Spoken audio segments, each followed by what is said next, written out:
Hello everyone and welcome, Dawn here. Today I will be making this really cute shaker card using the Build a Fairy Garden die set. It has a bunch of cute dies that you can make a cute scenery with. It has fairies and mushrooms in it. I'm not using the mushrooms today, just the fairies. I will be pairing it up with the St. Patrick's Day Slimline paper. This paper pack has some amazing patterns that can be used for many different types of cards. Today I will be using the blue one with the clovers on it for the background. So let's get started on the card. I'm going to use the Whimsy Stamp Slimline card builder.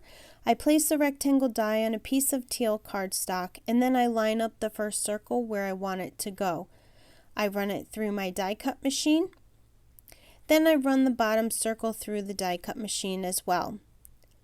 Once I have my top and bottom circles made, it makes it easier to center the middle circle.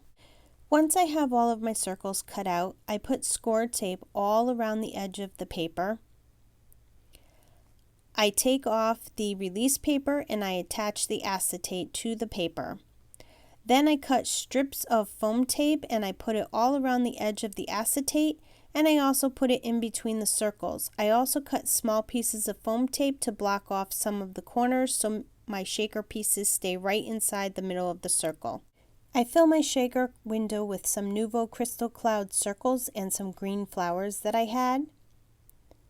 Then I take the background panel and cover the back of the shaker card.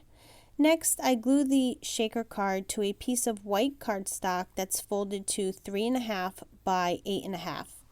I wanted to heat emboss my sentiments, so I prep my paper with my embossing powder bag, and I stamp the sentiment with Versamark ink. Then I pour white embossing powder on it, and when my heat tool is good and hot, I emboss it. Next, I put foam tape on the back of the sentiment strips and I adhere them to the front of the card in between my circles.